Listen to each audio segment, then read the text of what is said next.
Assalamualaikum warahmatullahi wabarakatuh. Berjumpa lagi dengan saya Andika Prastia pada channel ASN Guru, channel berbagi tutorial dan informasi terbaru.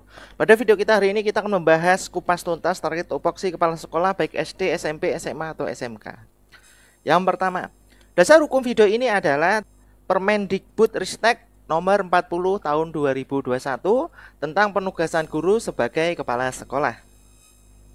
Yang pertama teman-teman, apa itu kepala sekolah? Diketahui bahwasanya dalam undang-undang, kepala sekolah adalah guru yang diberi tugas untuk memimpin pembelajaran dan pengelola satuan pendidikan yang meliputi taman kanak-kanak, taman kanak-kanak luar biasa, sekolah dasar, sekolah luar biasa, sekolah menengah pertama, sekolah menengah pertama luar biasa, sekolah menengah atas, sekolah menengah kejuruan, sekolah menengah atas luar biasa, dan sekolah Indonesia di luar negeri. Selanjutnya teman-teman, apa syarat kepala sekolah? Jadi di sini ternyata berbeda syarat kepala sekolah negeri dan syarat kepala sekolah swasta. Mari kita breakdown bersama-sama. Yang pertama, apa syarat kepala sekolah negeri? Yang pertama adalah memiliki ijazah S1 atau D4 dari perguruan tinggi dan prodi yang terakreditasi. Ingat teman-teman, di sini hanya dijelaskan hanya terakreditasi, tidak dijelaskan harus minimal B atau boleh C. Di sini adalah ijazahnya minimal S1 atau D4. Selanjutnya teman-teman, kepala sekolah untuk negeri itu wajib punya sertifikat pendidik atau yang disebut dengan Serdik. Selanjutnya, ini adalah peraturan terbaru, yaitu kepala sekolah negeri itu wajib memiliki sertifikat guru penggerak. Seperti itu teman-teman, atau GP, guru penggerak. Yang keempat, ini juga peraturan baru teman-teman, di mana paling rendah penata muda untuk P3K atau golongan ruang 3B untuk PNS. Untuk yang dulu-dulu belum ada undang-undang terkait P3K, di mana harus penata muda tingkat 1, dan yang dulu itu PNS minimal adalah 3C. Selanjutnya adalah jenjang jabatan paling rendah guru ahli pertama untuk P3K. Ini juga peraturan baru teman-teman. Selanjutnya yaitu hasil PKG atau penilaian guru paling rendah baik untuk 2 tahun terakhir untuk setiap unsur penilaiannya. Dan selanjutnya pengalaman manajerial paling singkat itu 2 tahun di satuan pendidikan, organisasi pendidikan atau komunikasi pendidikan. Jadi di sini teman-teman, sebelum menjadi kepala sekolah minimal itu 2 tahun menduduki struktural. Boleh jadi waka kurikulum, waka prasarana, waka kesiswaan, atau kepala laboratorium.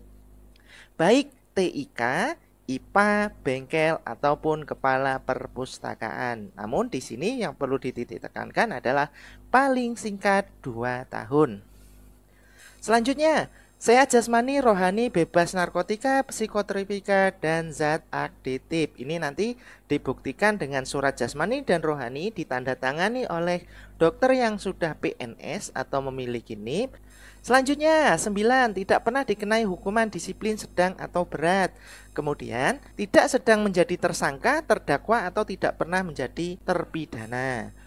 Yang terakhir teman-teman, berusia paling tinggi yaitu 56 tahun pada saat diberi penugasan sebagai kepala sekolah. Ini adalah 11 syarat untuk kepala sekolah negeri. Bagi teman-teman yang belum subscribe, silahkan subscribe dan aktifkan tombol lonceng agar tidak ketinggalan video-video selanjutnya, karena channel ASN Guru akan update setiap harinya. Ada berapa syarat kepala sekolah untuk swasta? Yang pertama, itu masih sama, minimal ijazahnya adalah S1 atau D4 dari perguruan tinggi dan prodi yang terakreditasi. Di sini hanya ditekankan adalah terakreditasi, bukan minimal B atau boleh C. Yang kedua, memiliki sertifikat guru penggerak. Ini juga peraturan baru. Selanjutnya, hasil PKG paling rendah yaitu baik untuk 2 tahun terakhir untuk setiap unsur penilaian.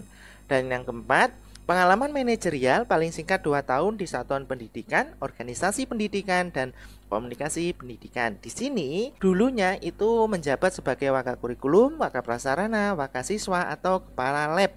Boleh lab IPA, lab TIK atau komputer, boleh kepala bengkel atau kepala perpustakaan. Namun yang di sini titik tekannya adalah paling singkat 2 tahun di jabatan struktural.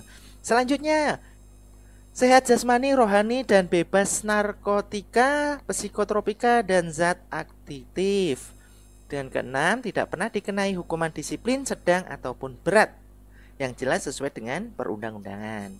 Yang ketujuh, tidak sedang menjadi tersangka, terdakwa, atau tidak pernah menjadi terpidana. Nomor 8, berusia paling tinggi 56 tahun pada saat diberi penugasan sebagai kepala sekolah.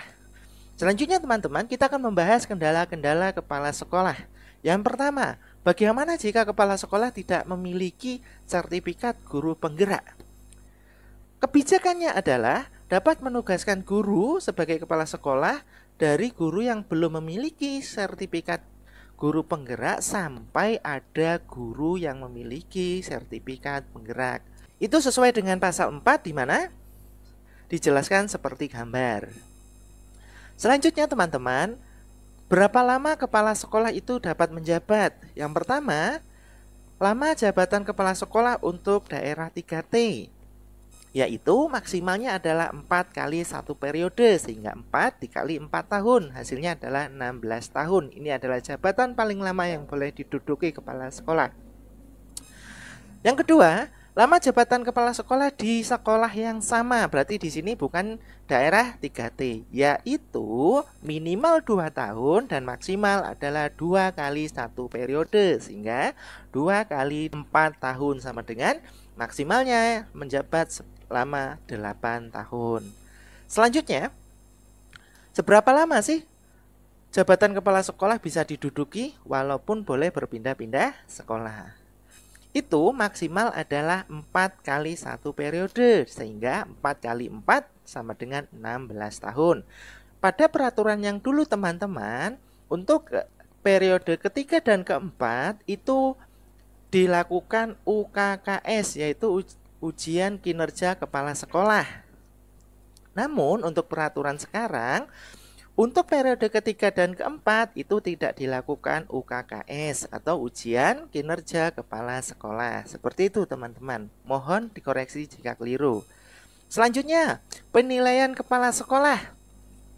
Penilaian kepala sekolah pada satuan pendidikan yang diselenggarakan pemerintah daerah dilakukan setiap tahun dengan hasil penilaian paling rendah itu dengan kriteria baik untuk setiap unsur penilaian. Bagaimana jika ada yang tidak atau yang kurang, maka kepala sekolah bersangkutan itu diberhentikan dan kembali menjadi guru. Selanjutnya, beban kerja kepala sekolah. Kita ketahui bersama-sama teman-teman bahwasanya beban kerja kepala sekolah itu melaksanakan tugas pokoknya 3 ditambah dengan 1 cadangan, di mana yang pertama adalah pokok manajerial, 2 adalah pengembangan kewirausahaan, ketiga adalah supervisi kepada guru dan tenaga pendidikan, dan yang terakhir ini tambahan tugas kepala sekolah jika kekurangan guru, yaitu melaksanakan tugas pembelajaran. Sekian dari saya, Andika Prasetya. Wassalamualaikum warahmatullahi wabarakatuh.